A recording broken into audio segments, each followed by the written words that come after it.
Hoje, você assina os papéis do seu divórcio. Amanhã, você herda um império. Voz off de uma mulher, a voz de uma narradora com um tom misterioso. Você já se perguntou o que acontece quando o universo decide que é hora de reverter a sua pior queda? Quando você está no fundo do poço e o mundo conspira para te dar a maior reviravolta de todas, não é sobre sorte, é sobre destino. Com um toque de ironia divina, a imagem foca nos papéis de divórcio na mesa, com uma caneta de ouro ao lado.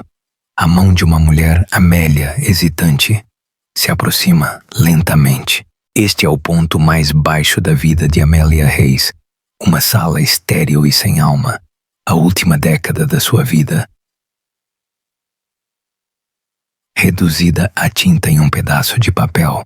O homem que prometeu amar e honrar, agora com o braço em volta de sua nova e mais jovem esposa. A senhora Davenport, a nova, estava mais interessada em sua reluzente Audemars Piguet do que no fim de um casamento de 10 anos. O ex-marido de Amélia, Ethan, sorri para ela com desdém. E você? Você é uma relíquia, destinada a ficar presa no passado. Ele sussurra. A frase dela perfura sua alma. E ao sair para a chuva, você se sente mais derrotada do que nunca. Mas a voz de Ethan estava errada. A vida de Amélia não era sobre o passado, era sobre herança. O telefone de Amélia toca. A voz da narradora continua. De repente, o celular toca. Uma ligação de um escritório de advocacia. Sullivan & Cromwell. O que parecia ser um erro era na verdade uma convocação. Uma convocação para o destino. Corte para uma imagem de Amélia, encharcada, olhando para o nome da empresa de advocacia em seu telefone. Seus olhos parecem ver um vislumbre de esperança. E então, quando você achava que tinha perdido tudo, você descobre que enquanto seu ex-marido mostrava seu novo relógio, você estava prestes a herdar um império. Este é o início de uma reviravolta tão épica que você nunca esquecerá. O ar na sala de conferências da Rothwell & Finch tinha a cor de chá fraco e o cheiro de limpador de carpete caro e sem alma. Amélia Reis sentia-se como um fantasma, assombrando a cena de sua própria morte. Nos últimos 6 meses, sua vida tinha sido uma sangria lenta e agonizante. Hoje era a cauterização. Do outro lado da vasta e polida mesa de mogno estava Ethan Davenport, o homem que um dia prometeu o paraíso, mas em vez disso, entregou uma planilha meticulosamente detalhada de seus bens compartilhados, pesadamente inclinada a seu favor. Ele não estava sozinho. Pendurada em seu braço estava Chloe, seu upgrade. Chloe era uma sinfonia em bege, seu suéter de cachemir, suas calças sob medida, seus saltos impossivelmente altos, todos em tons ligeiramente diferentes de creme e marrom. Uma paleta que gritava riqueza sem esforço. Seu cabelo loiro era tão artisticamente iluminado que parecia ouro fiado. E em seu pulso, um relógio Audemars Piguet Royal Oak em ouro rosa capturava a luz cinzenta da tarde. Ela não estava olhando para os documentos legais. Estava admirando a forma como os diamantes cintilavam. Ethan, por sua vez, parecia ter sido esculpido das páginas de uma revista de finanças masculina. Seu terno Tom Ford caía como uma segunda pele, e ele irradiava a confiança presunçosa e inatacável de um homem que acabara de vencer. E ele havia drenado suas contas conjuntas por 1 ano para financiar sua vida secreta com Chloe. E então usou os melhores advogados que o dinheiro podia comprar para garantir que Amélia, com seu salário de arquivista universitária, seria esmagada sob o peso de honorários legais se ousasse lutar. Podemos agilizar isso? Perguntou Ethan, com sua voz suave de barítono que Amélia agora reconhecia como uma performance. Ele gesticulou vagamente na direção dela. Alguns de nós temos um chá das duas no Winged Foot. A advogada de Amélia.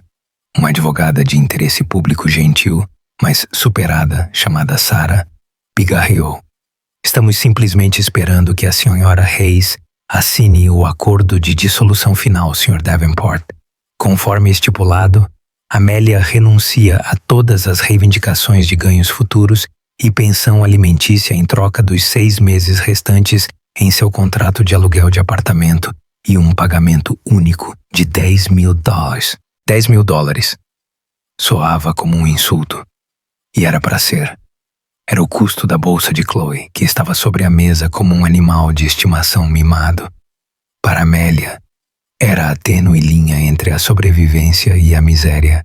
Chloe soltou um suspiro delicado e entediado. Honestamente, as coisas pelas quais temos que passar é tudo tão arcaico. Ela se virou para Ethan, sua voz um sussurro açucarado, alto o suficiente para toda a sala ouvir. Querido, depois do seu jogo de golfe, devemos passar na concessionária? O novo Porsche Taycan em branco giz é simplesmente divino. A mão de Amélia, descansando no documento, tremeu ligeiramente. Eles haviam feito um test drive em um sensato Subaru no ano anterior à sua partida, e ele havia dito a ela que eles não podiam pagar. As mentiras eram tantas, tão encamadas, que haviam formado a base de seus últimos anos juntos. Ethan se inclinou para a frente, fixando Amélia com um olhar de profunda pena teatral. Apenas assine, Ames. É o melhor. Você pode voltar para seus livros, seus velhos manuscritos empoeirados. É o seu lugar. Ele baixou a voz, mas a intenção era que ela carregasse. Vamos encarar. Você sempre esteve mais confortável no passado. Você é uma arquivista. Você preserva coisas que estão mortas. É o que você faz. Você nunca foi feita para o futuro, para este mundo. A crueldade disso era de tirar o fôlego. Ele pegou a única coisa pela qual ela era apaixonada, seu amor pela história, pelas histórias e legados deixados para trás, e a transformou em uma fraqueza patética. Ele estava enquadrando sua traição, não como seu fracasso, mas como o destino dela. Chloe adicionou o toque final e devastador.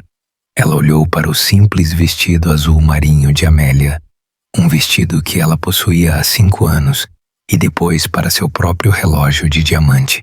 Algumas pessoas são apenas vintage, eu suponho, e não de uma maneira charmosa. Uma raiva quente e ácida subiu pela garganta de Amélia. Ela queria gritar. Dizer a Chloe que seu futuro foi construído com dinheiro roubado e um homem vazio. Dizer a Ethan que ele era um covarde e um ladrão. Mas ela sabia que isso apenas os deleitaria. Seria a reação histérica que eles esperavam da mulher que haviam descartado tão completamente. Então, ela fez a única coisa que podia. Ela pegou a caneta pesada e banhada a ouro. Ela canalizou toda a sua dor, toda a sua humilhação para a ponta daquela pena. Ela olhou para a linha de assinatura, seu nome digitado abaixo dela. Amélia Hayes, não mais Davenport. O nome parecia uma fantasia por um ano. Agora ela finalmente estava tirando-a. Com uma mão firme que traía a tempestade dentro dela, ela assinou. A tinta era preta e final. Ela deslizou o documento pela mesa. Pronto, disse ela com a voz baixa mais clara. Está feito. O rosto de Ethan se dividiu em um sorriso triunfante. Ele se levantou, puxando Chloe com ele. Ele não se deu ao trabalho de olhar o papel. Seu advogado cuidaria dos detalhes. Excelente. Sarah, espere a transferência bancária dentro de 1 hora. Ele parou e olhou para Amélia uma última vez, a pena de volta em seus olhos. Boa sorte, Ames. Eu realmente espero que você encontre seu cantinho tranquilo no mundo. Eles saíram da sala, deixando para trás o perfume Creed Aventus de Ethan e o perfume floral, enjoativo de Chloe. uma nuvem de condescendência cara. Amélia ficou sentada, esvaziada. O acordo de 10 mil reais, sentindo-se como 30 moedas de prata. Sarah deu um tapinha em seu ombro. Você foi incrivelmente digna lá dentro, Amélia. Digna. Ela se sentia como um documento histórico que acabara de ser declarado irrelevante e programado para incineração. Ela pegou sua velha pasta de couro e seu casaco. Ela estava sozinha, com 6 meses para encontrar um novo lugar para morar, uma ninharia em seu nome e um futuro que parecia tão cinza e vazio quanto o céu de Nova York lá fora. Seu telefone, um modelo de 3 anos com uma teia de rachaduras na tela, vibrou em seu bolso. Um número bloqueado. Provavelmente uma chamada de spam tentando vender uma garantia estendida de carro que ela não tinha. Ela quase ignorou, mas por um capricho, ela atendeu. Sua voz, um sussurro rouco. Olá, estou falando com a senhorita Amélia Reis? A voz do outro lado era profunda, formal e ressoava com uma autoridade do velho mundo. Era a voz de alguém que media o tempo em gerações, não em chás. Sim, sou eu. Senhorita Reis, meu nome é Alistair Finch. Sou sócio sênior da Sullivan & Cromwell. Estou ligando em nome da herança do falecido Sr. Silas Blackwood. É uma questão da mais alta urgência que eu me encontre com a senhora hoje. Poderia estar em nossos escritórios na 125 Broad Street dentro de 1 hora? A mente de Amélia entrou em curto-circuito. Sullivan & Cromwell. Esse era um dos escritórios de advocacia mais poderosos e prestigiados do mundo. E Silas Blackwood. O nome era um fantasma de sua infância. O irmão distante de sua avó. Uma figura reclusa, quase mítica, que ela havia conhecido exatamente uma vez em um funeral de família quando tinha 10 anos. Ele tinha sido um homem alto, austero, com olhos que pareciam ver através de você. Ele perguntou a ela que livro ela estava lendo, e quando ela mostrou a ele uma história dos Romanovs, ele simplesmente acenou com a cabeça, disse, "O legado é um fardo", e foi embora. Ela não o tinha visto ou ouvido desde então. Eu acho que você tem a pessoa errada", ela gaguejou. "Meu tio-avô e eu, nós não nos conhecíamos. Senhorita Reis", disse a voz, com um tom de certeza inabalável. "Posso garantir que não tenho a pessoa errada. 1 hora. Minha assistente a encontrará no saguão." A linha ficou muda. Amélia olhou para seu telefone rachado, seu coração começando a bater um novo ritmo estranho. Silas Blackwood, Sullivan e Cromwell. Era sem sentido, uma piada cósmica bizarra no pior dia de sua vida. Mas então, as últimas palavras de Ethan ecoaram em seus ouvidos. "Você sempre esteve mais confortável no passado." Uma minúscula e desconhecida faísca se acendeu no espaço vazio onde seu coração costumava estar. Pela primeira vez o dia todo, não era desespero. Era um vislumbre de desafio. A viagem de táxi do escritório estéril do centro de Manhattan, da Rothwell & Finch, para o imponente coração do distrito financeiro, parecia uma jornada através de um abismo. Cada clique do taxímetro era um lembrete de seu estado financeiro precário, o acordo de 10 mil dólares diminuindo a cada quarteirão. Amélia observou a cidade passar em um borrão, uma tela manchada de chuva de cinza e neon. Ela estava operando por um instinto. Era o mesmo instinto que a fazia, como arquivista, seguir um rastro fraco de tinta em um mapa esquecido. Uma curiosidade que momentaneamente superou o peso esmagador de sua realidade. Quando o táxi parou em frente a 125 Broad Street, uma reluzente torre de vidro preto e aço que parecia perfurar as nuvens baixas, ela sentiu uma nova onda de intimidação. Este era o mundo que Ethan aspirava. Um mundo de titãs que não precisavam ostentar seus relógios porque possuíam as empresas que faziam o aço. Ela pagou a tarifa ao motorista, fazendo-a estremecer, e pisou na calçada escorregadia de chuva. Antes que ela pudesse sequer processar para onde estava indo, uma mulher em um terno de carvão afiado saiu de debaixo do toldo do edifício. Senhora Hayes? A mulher perguntou com um sorriso educado, mas desprovido de calor. Eu sou Clara, a assistente executiva do Sr. Finch. Ele a está esperando. Clara a guiou por um saguão de mármore imponente e um silêncio sussurrado e proposital. O ar aqui era diferente, fresco, filtrado e cheirando fracamente a poder. Elas ignoraram a mesa de segurança principal e foram escoltadas para um elevador particular. Clara usou um cartão-chave e o elevador subiu com uma rapidez silenciosa e nauseante. As portas se abriram diretamente na área de recepção da Sullivan & Cromwell. Era menos um escritório e mais um salão senhorial. As paredes eram revestidas com madeira escura e brilhante, penduradas com pinturas de qualidade de museu de cenas marítimas. O silêncio era absoluto, quebrado apenas pelo tic-tac rítmico e distante de um enorme relógio de pêndulo. O Sr. Finch está na sala de conferências principal, disse Clara, seus saltos não fazendo nenhum som no carpete felpudo e azul escuro. Ela conduziu Amélia a um conjunto de imponentes portas duplas e abriu uma para ela. A sala de conferências era vasta. Uma parede inteira era uma janela do chão ao teto, oferecendo uma vista panorâmica de tirar o fôlego do porto de Nova York e da Estátua da Liberdade. No centro da sala, havia uma mesa que parecia ter sido esculpida de uma única e gigantesca peça de obsidiana. Na cabeceira da mesa, silhueta contra o céu dramático, estava um homem que se encaixava perfeitamente em seu ambiente. Alistair Finch tinha cerca de 60 anos, com uma juba de cabelo prateado, uma barba bem aparada e olhos azuis penetrantes. Ele usava um terno de 3 peças de lã de carvão perfeitamente sob medida que fazia as roupas de grife de Ethan parecerem uma fantasia barata.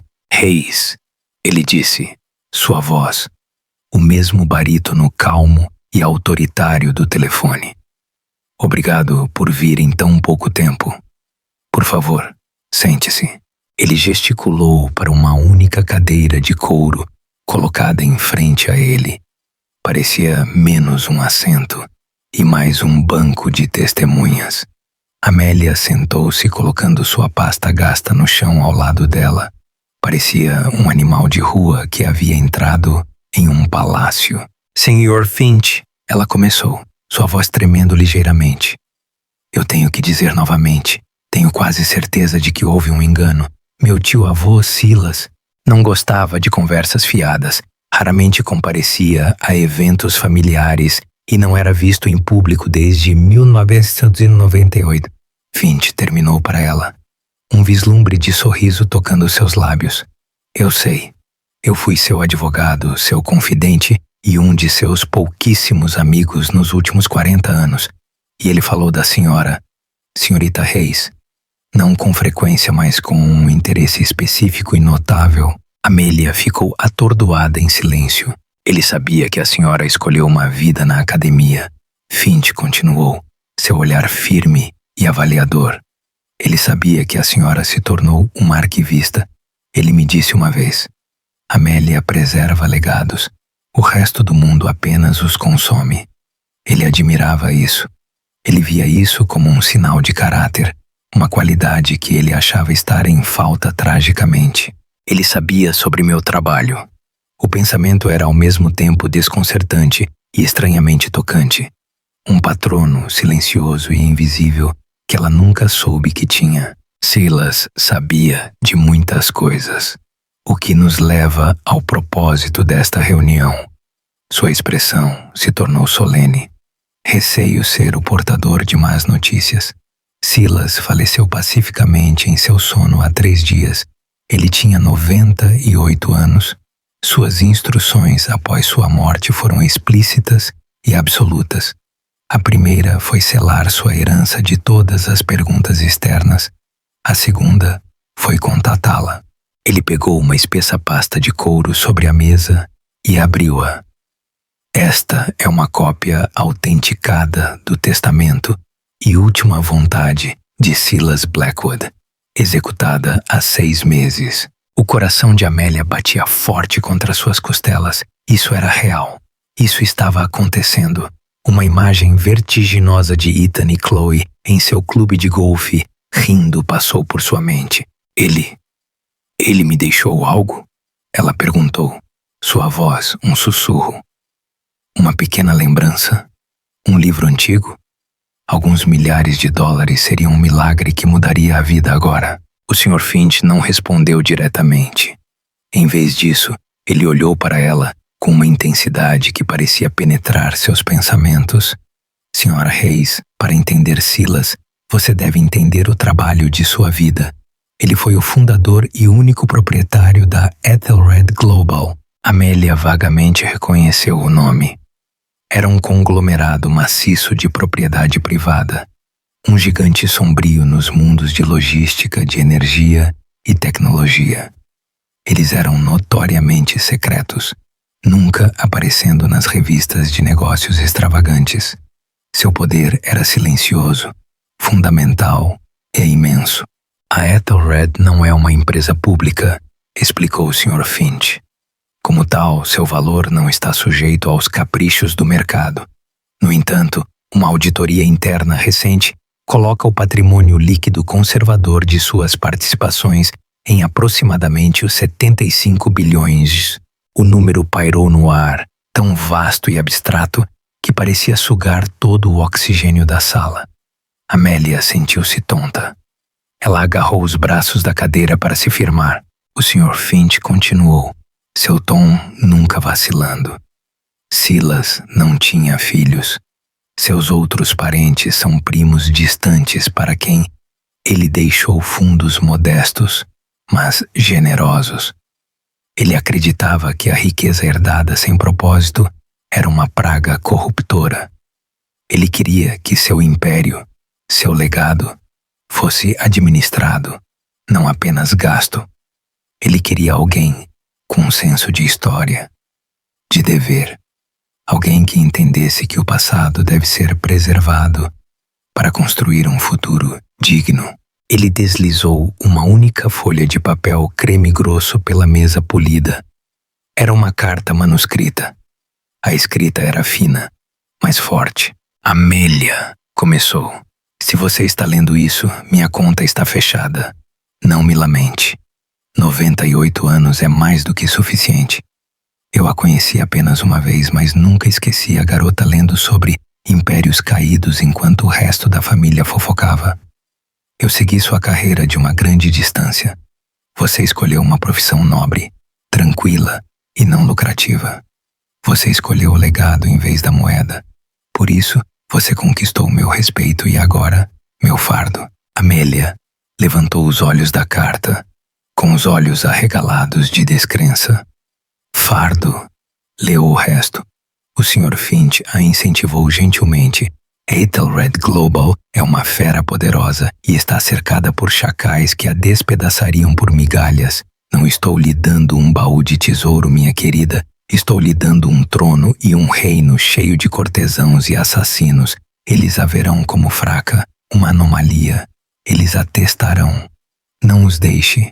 Suas habilidades como arquivista são mais valiosas do que qualquer MBA. Você sabe como encontrar a verdade enterrada em montanhas de papel. Você sabe como identificar uma falsificação. E você sabe o valor de uma história que perdurou. Esta empresa é a minha história. Não a deixe ser apagada. Ele havia assinado simplesmente Silas. Lágrimas picaram os olhos de Amélia. Este homem que ela mal conhecia tinha visto mais nela, entendido mais sobre ela do que o homem com quem ela havia compartilhado uma vida. O Sr. Finch deixou o peso da carta se assentar antes de dar a declaração final e avassaladora. Senhorita Hayes, Amélia, Silas Blackwood a nomeou a única beneficiária de toda a sua herança. A senhora é a nova proprietária da Ethelred Global e de todos os seus bens reais e intelectuais. A senhora herdou a fortuna dele a empresa dele, o legado dele, o fardo dele. O mundo se inclinou em seu eixo. A vista do porto lá fora parecia correr em sua direção e depois recuar. Era um sonho, uma alucinação causada por luto e estresse. Não, ela sussurrou, balançando a cabeça. Isso é impossível. Eu tenho 10 mil dólares em meu nome e 6 meses antes de ficar sem teto. Eu catalogo correspondências do século XIX para viver. Isso, disse o Sr. Finch, sua voz suavizando com o primeiro toque de calor. É precisamente porque ele a escolheu. Mas há uma condição. Um crisol, como ele chamou. Claro, sempre havia uma pegadinha. Silas sabia que o conselho de administração tentaria devorá-la. Ele não queria que a senhora simplesmente liquidasse os bens e se aposentasse. O testamento estipula que para a senhora herdar a herança incondicionalmente, a senhora deve assumir o papel de presidente do conselho da Ethelred Global e deve manter essa posição com sucesso, repelindo todos os desafios por um ano inteiro. Se a senhora for forçada a sair por um voto de desconfiança, ou se a senhora renunciar antes que o ano termine, a totalidade da herança, cada dólar, cada patente, cada prédio, será dissolvida e doada para o Fundo do Patrimônio Global. A senhora ficará sem nada. Presidente do Conselho, Conselho de Administração. Era uma língua estrangeira de um planeta hostil. O puro terror disso era paralisante. Mas então, uma imagem se gravou em sua mente. O sorriso condescendente de Ethan, o olhar desdenhoso de Chloe para seu relógio e suas palavras finais cortantes. Você é uma arquivista. Você preserva coisas que estão mortas. Um fogo frio e desconhecido começou a queimar em suas veias. Silas não a tinha visto como uma especialista em coisas que estavam mortas. Ele a tinha visto como uma guardiã de coisas que viviam. Ela olhou diretamente nos olhos de Alistair Finch, as lágrimas em seu próprio rosto secando em suas bochechas. Sua voz, quando ela falou, não tinha mais o tremor de uma vítima. Era a voz calma e firme de uma arquivista que acabava de receber o documento mais importante de sua vida. Quando eu começo, as horas que se seguiram foram um estado de fuga surreal. Alistair Finch, com a calma eficiência de um homem acostumado a reorganizar as placas tectônicas do poder, guiou Amélia através do vórtice imediato. Ele explicou a estrutura corporativa da Ethelred Global, uma entidade labiríntica e expansiva com interesses em tudo, desde logística em alto mar e tecnologia de satélite até agricultura sustentável e direitos sobre minerais de terras raras. Era um império silencioso, sua influência sentida em todos os lugares, mas seu nome raramente falado. O conselho será seu principal desafio, afirmou Finch, seu tom sombrio. Eles são liderados pelo atual CEO, Marcus Thorne. Ele foi o protegido de Silas por 30 anos. Ele é brilhante, implacável e esperava ser nomeado o sucessor. Ele não haverá como a nova proprietária.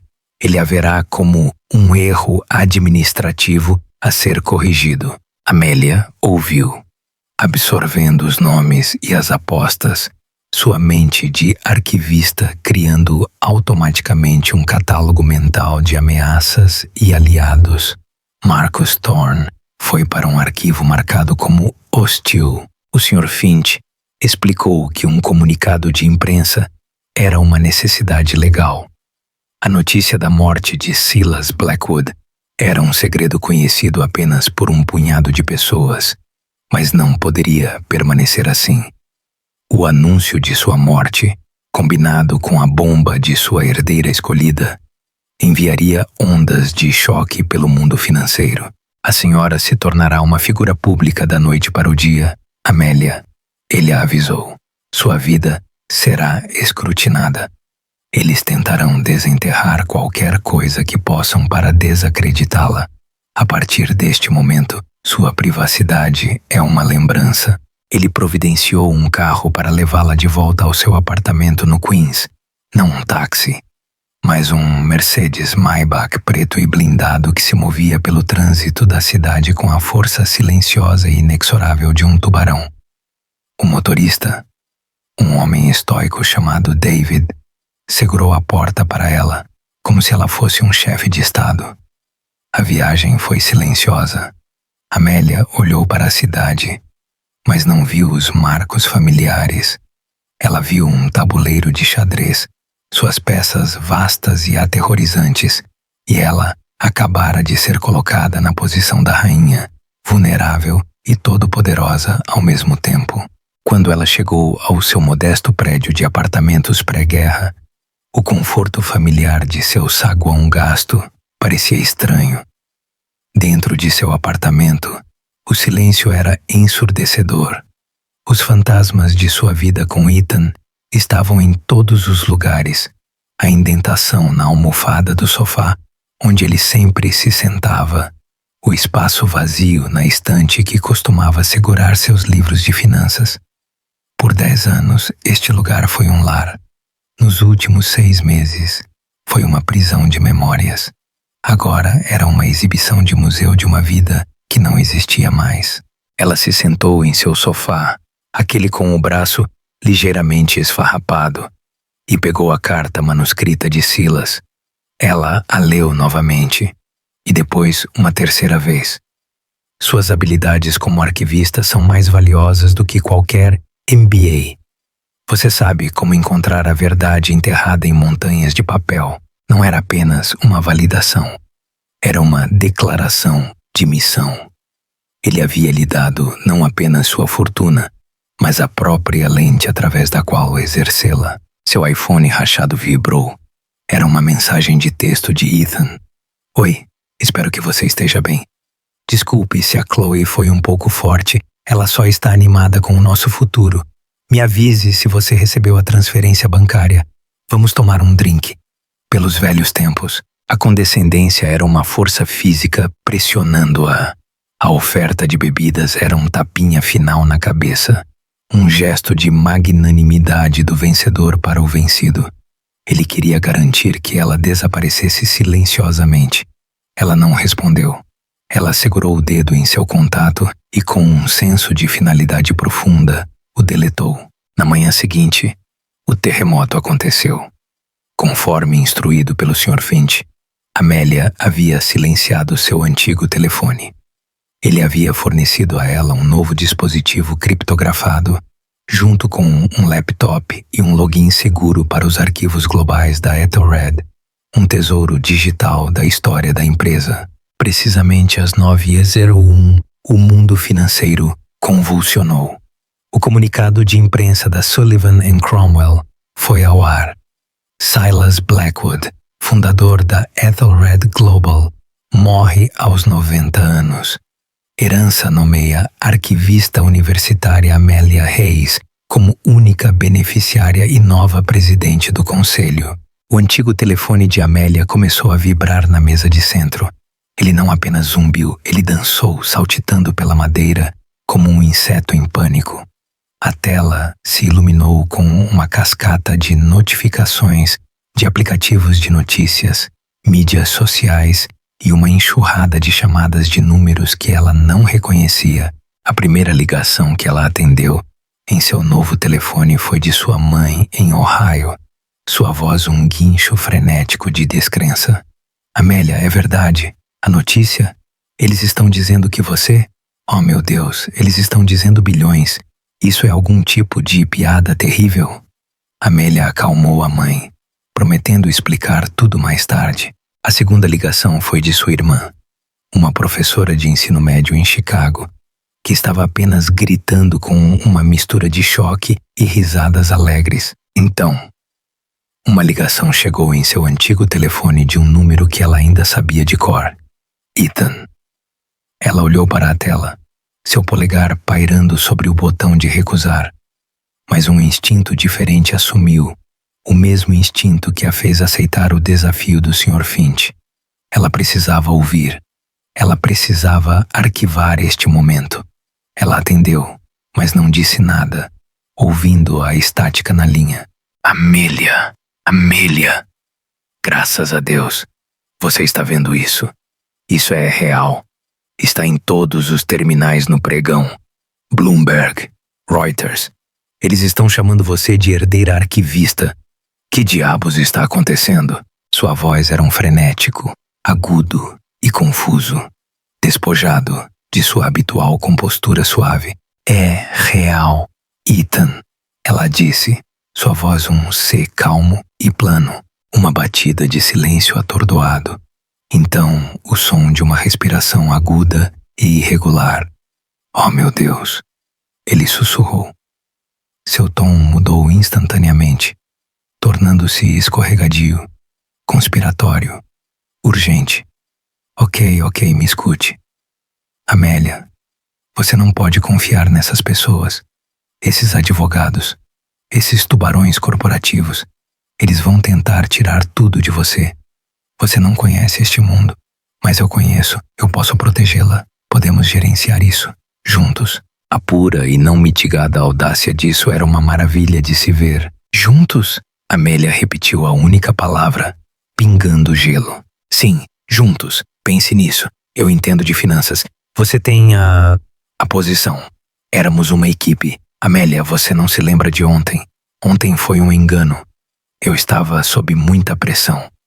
Chloe. Ela não entende nossa história. Esse acordo, os 10 mil, era apenas uma formalidade. Eu ia te dar mais, eu juro. Ele era um mentiroso frenético e patético. E pela primeira vez, ela ouviu, não com a dor persistente do amor, mas com o olho frio e claro de um historiador analisando um líder fracassado. Você disse que eu pertenço ao passado, Ethan, ela disse suavemente, torcendo a faca que ele mesmo havia forjado. Você disse que eu era uma relíquia. Por que você iria querer uma relíquia como parceira? Eu não quis dizer isso assim. Eu estava tentando te motivar. Eu sempre soube que você tinha esse potencial em você, essa força escondida. Ele gaguejou, seu desespero palpável. Ela ouviu uma voz estridente ao fundo, Chloe. Ethan, com quem você está falando? É com ela? O que está acontecendo? Minha mãe acabou de me enviar um artigo do Daily Mail. Só um segundo, querida. Ethan sibilou, sua mão falhando em abafar o som. Amélia, me escute. Temos que nos encontrar. Hoje à noite. Podemos consertar isso. Eu posso consertar isso. Eu me livrarei da Chloe. Sempre foi você, Amélia. Sempre foi você. O último vestígio de seu desgosto, o fantasma persistente do amor que ela sentia por ele, evaporou naquele momento, incinerado pelo calor cru de sua ganância. Ele não apenas a traiu, ele nunca sequer a conheceu. Adeus, Ethan, ela disse, sua voz desprovida de toda emoção. Não espere, Amélia. Não desligue. Podemos ser poderosos, mais poderosos do que você pode imaginar. Amélia. Ela encerrou a chamada. Imediatamente ele ligou de volta. Ela recusou. Ele ligou novamente. Ela desligou o antigo telefone pela última vez. Ela se levantou e caminhou até a janela. Do lado de fora de seu prédio, uma van de notícias do Canal 4 estava parando na calçada. Um repórter já estava montando uma câmera. O cerco havia começado. Sua antiga vida havia acabado. Ela tinha sido assinada para longe ontem, mas só agora ela estava verdadeiramente desaparecida, queimada pelo sol nascente de sua nova realidade. Ela não era mais Amélia Reis, a esposa rejeitada. Ela era Amélia Reis, a presidente do conselho da Ethelred Global, e ela tinha um império para aprender. Os dias que se seguiram foram um crisol. O apartamento tranquilo de Amélia no Queens se tornou uma prisão dourada, sitiada por uma horda implacável de repórteres e paparazzi. Alistair Finch, antecipando isso, orquestrou sua extração com a precisão de uma operação de forças especiais. No meio da noite, ela foi transferida para uma residência expansiva de vários andares no topo do Time Warner Center no Columbus Circle. Uma fortaleza anônima de vidro e aço com sua própria entrada privada e equipe de segurança. A residência era um mundo de distância de seu apartamento cheio de livros. Era uma obra-prima minimalista de mármore, vidro e tons suaves, com vistas panorâmicas do Central Park que pareciam mais uma simulação do que realidade. Era bonita, estéril e profundamente solitária. Era a casa de Silas Blackwood em Nova York, um lugar que ele não visitava há uma década. A nova vida de Amélia era um curso de imersão de 18 horas por dia para ser uma bilionária. Suas manhãs eram passadas com tutores, um professor aposentado de Wharton para finanças, um ex-diplomata para governança corporativa, uma mulher com um rosto de pedra que a ensinou protocolos de segurança. Suas tardes eram passadas com Alistair Finch, dissecando a complexa anatomia da Ethelred Global. Mas suas noites eram dela, e na solidão tranquila de sua torre de vidro, ela fazia o que fazia de melhor. Ela ia para os arquivos. Os arquivos digitais da empresa eram seu santuário. Por horas, ela lia através de décadas de atas de reuniões do conselho, propostas de projetos, memorandos internos e, o mais importante, a correspondência privada de Silas. Ela começou a ver a empresa não como uma entidade corporativa, mas como uma história viva. Ela viu os riscos audaciosos que Silas correu nos primeiros dias, as traições que ele sofreu, as lealdades que ele cultivou. Ela viu sua visão evoluir de uma empresa faminta e ambiciosa para um poder global, com um senso profundo, quase feudal de responsabilidade. Em suas cartas, ela viu sua crescente desilusão com a obsessão do mundo moderno por lucro de curto prazo. Eles estão desmantelando as catedrais para vender as pedras, ele escreveu a um amigo em uma carta. E ela viu a ascensão de Marcus Thorne, seu nome aparecendo de novo e de novo. Primeiro como um jovem analista brilhante, depois como um implacável chefe de divisão e finalmente como CEO. Seus memorandos se tornando cada vez mais focados em retornos trimestrais e valor para os acionistas, uma linguagem que Silas mesmo parecia raramente usar. Ela viu a mudança lenta e sutil na alma da empresa. Sua primeira reunião do conselho estava marcada para a semana seguinte. Finch a avisou que seria uma emboscada. Marcus tentará fazer você parecer uma tola, ele disse durante uma de suas sessões. Ele apresentará algo complexo, algo com jargão, e exigirá uma decisão imediata. Ele quer provar ao conselho que você é um vestido vazio, uma substituta. Seu primeiro teste é não morder a isca. Os dias que antecederam a reunião foram um borrão de preparação. Amélia mal dormia, sua mente um turbilhão de termos financeiros e estatutos corporativos.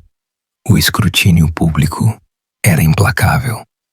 Ethan e Chloe haviam embarcado em uma turnê de mídia em larga escala, se retratando como os entes queridos trágicos e preocupados. A página 6 do New York Post publicou uma história com a manchete: herdeira bilionária, mentalmente frágil, tem o ex-marido. No artigo, uma fonte próxima ao casal alegou que Ethan estava preocupado que a riqueza repentina tivesse causado um colapso mental e que ele estava explorando suas opções para protegê-la de si mesma. Era uma clara ameaça pública, o primeiro movimento em uma campanha para declará-la incompetente. Na manhã da reunião do conselho, Amélia se postou diante de um espelho de corpo inteiro. Um estilista escolhido a dedo pelo escritório de Finch havia montado um guarda-roupa para ela. Não era chamativo. Era uma armadura. Um vestido Armani cinza escuro sob medida, sapatos Louboutin de salto baixo, mas formidáveis, e seu cabelo puxado para trás em um coque severo e elegante. A mulher no espelho era uma estranha, composta, formidável e irradiando um poder silencioso que ela não sentia. Quando ela entrou na sala do conselho da Ethelred no 80º andar de sua sede em Wall Street, o efeito foi imediato. A sala, uma caixa de vidro suspensa sobre a cidade, ficou em silêncio. Os 10 membros do conselho, uma coleção de veteranos experientes da indústria e financistas de terno afiado, olharam para ela enquanto ela entrava. Era uma exibição unificada e calculada de intimidação. Na cabeceira da mesa estava Marcus Thorne. Ele tinha cerca de 50 anos, com um rosto patrício bonito, cabelo prateado perfeitamente penteado e os olhos frios e avaliadores de um falcão. Ele não se levantou. Ele simplesmente a observou se aproximar, um sorriso fraco e condescendente brincando em seus lábios. Senhorita Hayes, ele disse, sua voz, um ronronar baixo e vibrante de comando. Bem-vinda a Ethelred. Ficamos todos tão surpresos ao saber de sua nomeação. A palavra surpreso estava cheia de veneno. Ele quis dizer horrorizado. Amélia caminhou até a cadeira vazia, na cabeceira oposta da mesa, a cadeira de Silas. O Sr. Finch sentou-se ligeiramente atrás dela, uma presença silenciosa e vigilante. Ela colocou sua única e fina pasta de couro sobre a mesa, suas mãos firmes, apesar do batimento frenético de seu coração. Ela encontrou o olhar de Marcus Thorne diretamente. Sr. Thorne, tenho certeza que foi uma surpresa, mas aqui estamos. Sua resposta calma e direta pareceu momentaneamente desequilibrá-lo. Ele claramente esperava uma bibliotecária gaguejante e aterrorizada. Ele se recuperou rapidamente. De fato. Bem, antes de começarmos, devo falar por todo o conselho quando expresso nossa profunda preocupação. Silas era um gênio, mas em seus últimos anos, sua excentricidade foi bem documentada. Isso, receio, parece ser seu último e mais prejudicial capricho. Um murmúrio de concordância percorreu a mesa. A Ethelred não é um arquivo universitário, senhorita Hayes. Thorne continuou, sua voz pingando condescendência. É uma entidade global multimilionária navegando em mercados complexos e voláteis. Requer uma vida inteira de experiência, não uma paixão por línguas mortas. Era a isca. Ele estava tentando obter uma reação para fazê-la provar seu ponto, que ela era uma amadora emocional. Em vez disso, ela pensou na carta de Silas. Você sabe como identificar uma falsificação. Ela abriu sua pasta. Obrigada por sua preocupação, Sr. Thorne. Acredito que o primeiro item na agenda é sua proposta para a aquisição da operação de mineração Kestrel, na República Democrática do Congo. O sorriso de Thorne se alargou. Esta era sua arma escolhida. Um acordo complexo, de várias camadas, envolvendo uma região politicamente instável, direitos minerais labirínticos e um imenso risco financeiro. Era a armadilha perfeita. Correto, ele disse suavemente. Uma oportunidade de os 12 bilhões de dólares para dominar o mercado global de cobalto. Um movimento ousado e decisivo que garantirá nossa dominância na próxima década. Ele iniciou uma apresentação cheia de gráficos, projeções e jargão impenetrável. Amélia ouviu pacientemente. Ela não fingiu entender todas as nuances financeiras, mas ela havia passado as 2 últimas noites nos arquivos e ela havia procurado por Kestrel. Ela a encontrou mencionada em uma série de memorandos de 15 anos atrás, e anexado a esses memorandos estava um único e contundente relatório de campo de um jovem geólogo. Um relatório que Thorne claramente nunca leu. Quando ele terminou sua apresentação, ele olhou para ela com expectativa. Então, senhora presidente, temos sua aprovação para prosseguir. Todos os olhos estavam nela. Este era o momento. Sua abdicação ou sua coroação. Eu tenho uma pergunta, Sr. Thorne, disse Amélia, sua voz baixa, mas perceptível na sala silenciosa. sobre a estabilidade geológica da concessão oriental. A pesquisa inicial de 2010 notou uma volatilidade sísmica significativa e um lençol freático alto, tornando a mineração profunda proibitivamente perigosa e cara. Algo mudou. A expressão confiante de Thorne vacilou.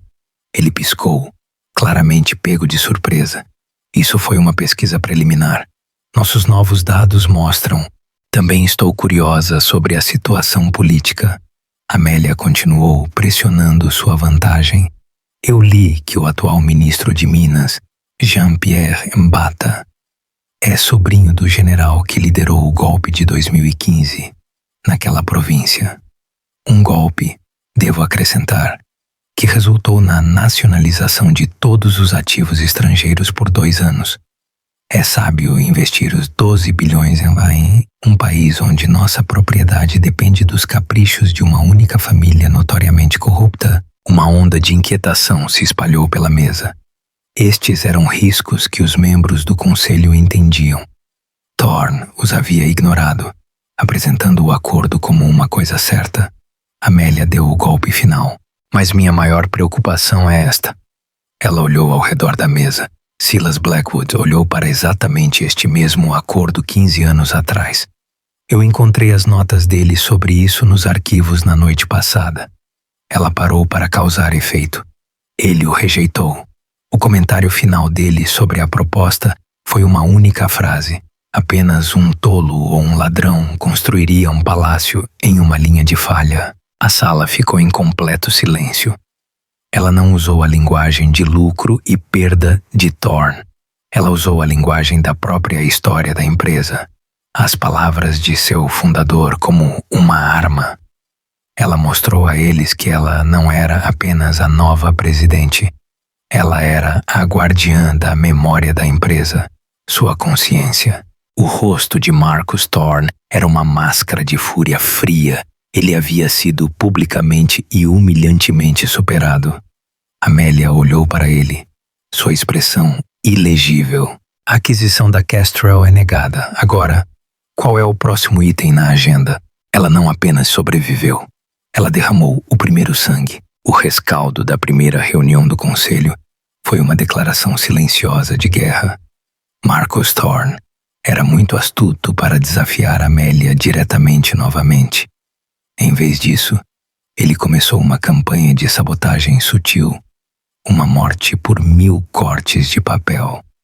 Relatórios cruciais para reuniões chegariam em seu escritório minutos antes de começarem, dando-lhe tempo para revisão.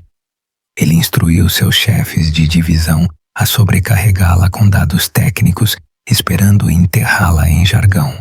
Ele se tornou um mestre da agressão passiva, elogiando sua nova perspectiva nas reuniões, enquanto seus aliados no conselho suspiravam e reviravam os olhos. Simultaneamente, a guerra pública escalou.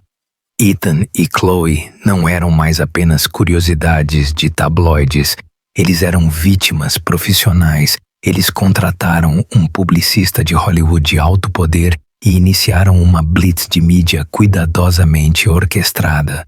Eles deram uma entrevista chorosa em horário nobre para Diane Sawyer, onde Ethan, seu rosto uma máscara de tristeza, falou sobre a Amélia que ele uma vez conheceu. Ela era essa alma brilhante e gentil. Ele disse com a voz embargada pela emoção. Mas este peso da responsabilidade é demais. Eu a vejo nessas fotos, e seus olhos, eles são como os de uma estranha. Eu não estou atrás do dinheiro. Eu só quero a mulher que eu amo de volta desta prisão corporativa. Chloe, com a mão em sua barriga de bebê mal perceptível, acenou tristemente. Nós rezamos por ela todas as noites. A narrativa pública era insidiosa e eficaz. Amélia foi pintada como uma figura fria e isolada, uma prisioneira trágica em uma torre de vidro, enquanto Ethan era o ex-marido devoto lutando para salvar sua alma. Era um conto de fadas ao contrário, e o mundo estava devorando-o. A campanha foi claramente projetada para reforçar sua futura alegação legal de que ela não era mentalmente competente para gerenciar seus próprios assuntos. Amélia sentiu a pressão se fechando. A solidão de sua posição era imensa. Ela não tinha amigos neste novo mundo, apenas funcionários e adversários. O conselho era um ninho de víboras de lealdades em mudança. E Marcus Thorne era a serpente, encantando a todos.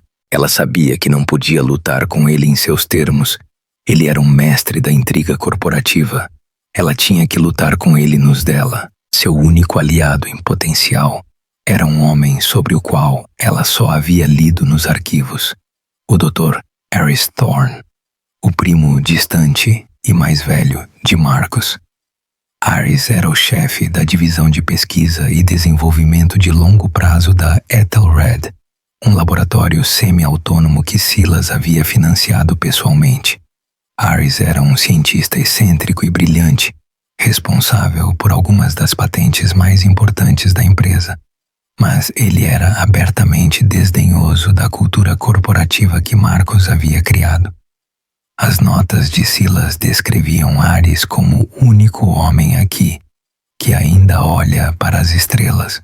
Amelia marcou uma reunião com ele, não na sala de reuniões estéril, mas em seus laboratórios no interior do estado de Nova York.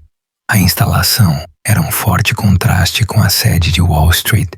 Era um campus caótico e expansivo de estufas, oficinas e laboratórios, zumbindo com uma energia silenciosa e focada. O Dr. Aris Thorne era um homem de 60 anos, com uma juba selvagem de cabelo grisalho, um jaleco amassado e olhos que brilhavam com uma inteligência feroz. Ele a cumprimentou não com um aperto de mão, mas mostrando a ela um protótipo de um novo sistema de purificação de água movido à energia solar. Marcus acha que isso é um desperdício de dinheiro, disse Aris, sua voz, um estrondo. Não há lucro trimestral em dar água limpa para vilarejos pobres. Ele preferiria que inventássemos um novo sabor de refrigerante. Silas financiou esta divisão por um motivo, disse Amélia, olhando para o dispositivo complexo. Os olhos afiados de Aris a avaliaram. Então, arquivista tem lido. Diga-me, o que você realmente quer, Sinanina Reis? Você sobreviveu ao seu primeiro encontro com meu primo. Impressionante. Mas ele é um predador paciente. Ele está circulando você agora, esperando que você sangre. Eu quero vencer, disse Amélia simplesmente. Eu quero honrar o legado de Silas, não a versão dele que Marcus criou. Mas eu não posso fazer isso sozinha. Marcus tem o conselho, ele tem o sistema. Eu tenho um livro de história. A história é uma arma, minha cara, disse Aris com um sorriso irônico. Se você souber onde procurar. Marcus tem uma grande fraqueza. Ele acredita que é mais inteligente do que todo mundo. Ele se tornou arrogante e homens arrogantes deixam rastros. Ele a levou para seu escritório, um espaço desorganizado transbordando de livros e plantas. Ele pegou uma caixa empoeirada de um armário. Estes são os arquivos de projetos antigos de Silas dos anos 80 e 90, as cópias físicas. Ele nunca confiou totalmente nos arquivos digitais. Ele disse que o papel tem uma memória que os circuitos esquecem. Marcus não tem ideia de que estes ainda existem. Se ele tem cortado custos, se ele tem escondido seus erros, a evidência estará aqui. Será sua munição. Amélia passou a próxima semana naquele escritório empoeirado, suas mãos cobertas de poeira de papel, sentindo-se mais em casa do que em meses. Ela cruzou os arquivos físicos com os registros digitais e lentamente um padrão de engano começou a emergir. Marcus Thorne tinha um histórico de enterrar projetos que eram ideia dele, mas que falharam, transferindo a culpa e as perdas financeiras para outros departamentos. Mais condenatório, ele havia usado empresas de fachada. uma tática sobre a qual ela aprendeu nas notas de Silas sobre suas próprias aquisições agressivas iniciais, para comprar patentes de inventores em dificuldade e depois vendê-las de volta para Ethelred com uma margem imensa. Era um esquema sofisticado e de longa data de autoenriquecimento escondido sob camadas de complexidade corporativa. Enquanto ela estava reunindo sua munição contra Marcus, ela sabia que tinha que lidar com a ameaça pública de Ethan. Os constantes ataques da mídia estavam desgastando o conselho, fazendo-a parecer fraca e instável. Ela precisava acabar com isso. Ela instruiu Alistair Finch a contratar a firma de investigação privada mais implacável do país. Eu quero saber tudo sobre Ethan e Chloe, ela disse. De onde vem o dinheiro deles? Suas histórias reais. Eu quero a verdade. O tipo de verdade que não é impresso na página 6. O relatório voltou uma semana depois. Era um documento fino e devastador. Ethan, profundamente endividado por financiar seu estilo de vida com Chloe, estava envolvido em insider trading, usando informações de sua empresa para obter lucros ilegais. Chloe, cujo nome verdadeiro era Chelsea O'Malley, de Ohio, tinha um histórico de se apegar a homens ricos. O relógio Audemars Piguet foi um presente de um magnata imobiliário casado que ela estava vendo antes de Ethan. E a gravidez. A data de parto deixava claro que o bebê não poderia ser de Ethan. A peça final do quebra-cabeça era uma série de transferências bancárias. Uma empresa de fachada registrada nas Ilhas Cayman estava fazendo pagamentos grandes e regulares para Ethan. Uma empresa de fachada que Harry Thorne ajudou Amélia a rastrear de volta a um fundo de reserva controlado pelo próprio Marcus Thorne. Tudo se encaixou. Ethan não era apenas um ex-marido oportunista. Ele era um agente pago. Marcus estava financiando a campanha de difamação pública de Ethan para fornecer cobertura para seu próprio eventual golpe corporativo. Ele estava lutando uma guerra em duas frentes, e Amélia era o alvo. A raiva fria que a preencheu foi esclarecedora. Todos eles a trataram como um personagem em uma história que eles estavam escrevendo. Uma herdeira trágica, uma vítima frágil, uma bibliotecária incompetente. Era hora de ela escrever seu próprio final. O palco perfeito para o ato final se apresentou, o Annual Met Gala. Como um dos principais patrocinadores, a mesa da Ethelred Global era um bastião de poder e Amélia sabia que seus adversários estariam lá. Marcus Thorne estaria presidindo a corte e ele certamente teria arranjado para que Ethan e Chloe comparecessem. Uma exibição pública de sua aliança profana projetada para humilhá-la no palco mundial. Eles esperavam que ela fosse uma bibliotecária frágil, facilmente quebrada. Eles estavam prestes a conhecer a imperatriz. Amélia havia passado as semanas anteriores reunindo sua munição. O Dr. Harris Thorne a ajudou a desenterrar um rastro de papel do esquema de 15 anos de desfalque de Marcus, usando empresas de fachada para se enriquecer às custas da empresa. Simultaneamente, os investigadores particulares que ela havia contratado entregaram um arquivo devastador sobre Ethan e Chloe, detalhando seu insider trading e a sórdida verdade sobre o passado de Chloe, sua gravidez falsa e a fonte de seu financiamento, o próprio Marcus Thorne. A conspiração era um círculo limpo e condenatório. Na noite da gala, Amélia se transformou. Ela chegou em um vestido de veludo azul meia-noite da Schiaparelli, Sevier e Regal. Em seu pescoço estava o diamante Blackwood, uma pedra de 50 quilates sem falhas que irradiava um fogo azul frio. Quando ela pisou no tapete vermelho, os fotógrafos, esperando uma arquivista tímida, ficaram atordoados e entraram em um frenesi. Lá dentro, Ela os encontrou exatamente como havia previsto. Marcus, Ethan e Chloe, banhados no brilho de uma preocupação fingida e poder real. Quando ela se aproximou, um silêncio caiu. Amelia, Marcus bradou, projetando para a audiência de espectadores. Que bom que você veio. Ethan e eu estávamos apenas discutindo o quanto todos nós estamos preocupados. Ethan deu um passo à frente, seu rosto uma máscara de tristeza. Ames, você parece cansada. Isso é demais para você. Amelia deixou o silêncio pairar por um momento antes de falar, sua voz fria e clara. Isso é tocante, Ethan, e estou tão feliz em ver vocês dois tão bem. Isso deve ser um estipêndio bastante generoso que Marcus está pagando a vocês de sua conta nas Ilhas Cayman, a mesma que ele usa para lavar o dinheiro que ele tem desviado da Ethelred por 15 anos. Um suspiro coletivo se espalhou pela multidão. O rosto de Marcus se transformou em pedra. Amelia não parou. Quanto a você, Ethan, ela disse, sua voz baixando, mas sem perder a força. A CCC entrará em contato com sua empresa pela manhã.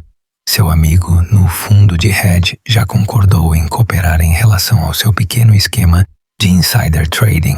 Finalmente ela se virou para Chloe, que estava pálida de choque. E Chelsea, ela disse usando seu nome real como uma arma. Eu espero que seu verdadeiro pai do bebê esteja preparado para pagar suas contas. As contas de Ethan estão prestes a ser congeladas. A propósito, o Aldemar Piguet é falso. Um bom, mas falso. Ela não levantou a voz. Ela simplesmente apresentou sua pesquisa de forma calma e metódica, como uma arquivista apresentando suas descobertas. Ela se virou e foi embora, deixando um quadro de horror silencioso e atordoado em seu rastro, suas vidas e mentiras completamente desmanteladas no coração da sociedade de Nova York. No topo da grande escadaria, Alistair Finch estava esperando. Checkmate, eu acredito, ele disse suavemente. O resultado foi imediato e absoluto. Na manhã seguinte à gala, um arruinado Marcus Thorne ofereceu sua renúncia em uma reunião de emergência do conselho. Amelia a recusou. Uma renúncia implica que você tem uma escolha, Marcus, ela disse, sua voz de aço frio. Você não tem. O conselho votou por unanimidade por sua demissão por justa causa, e enquanto a segurança o escoltava para fora da sala, sua era corrupta terminou. Dias depois, Ethan foi indiciado pela SEC. Sua persona pública estilhaçada junto com suas finanças. O ano que se seguiu foi de profunda transformação. Amelia não apenas administrou a Ethelred Global, ela a curou. Ela direcionou o gigante corporativo para o lucro impulsionado por um propósito, lançando a Fundação Silas Blackwood para a preservação histórica e financiando totalmente a iniciativa de água limpa do Dr. Harris Thorne. Ela provou que a integridade não era uma responsabilidade, mas o maior ativo da Ethelred, conquistando o profundo respeito de um mundo financeiro, uma vez cético. 1 ano e 1 dia depois que sua vida foi virada de cabeça para baixo, ela estava no recém-dedicado salão de leitura Silas Blackwood, na Biblioteca Pública de Nova York. Ele ficaria tão orgulhoso de você, disse Alistair Finch calmamente ao lado dela. Amelia observou uma jovem em um canto, completamente absorta em uma história, e entendeu sua verdadeira herança. Nunca foi o dinheiro, foi a força que ela descobriu dentro de si mesma. Ethan a chamou de arquivista dos mortos, uma relíquia presa no passado. Ele estava errado. Ela era uma guardiã do legado, usando a sabedoria da história para construir um futuro duradouro. Seu trabalho estava apenas começando. E assim, Amelia Reis, arquivista tranquila, se tornou uma das pessoas mais poderosas do mundo. Sua história é um poderoso lembrete de que as habilidades que cultivamos nos momentos tranquilos de nossas vidas Nossas paixões, nosso conhecimento, nossa integridade podem se tornar nossas maiores armas quando somos testados. Ela não apenas se vingou, ela redefiniu um império inteiro, provando que o verdadeiro poder não é sobre ser a voz mais alta na sala, mas a mais preparada. E agora, uma pergunta para você. O que você achou da épica derrubada de Amélia no Met Gala? Foi a vingança perfeita?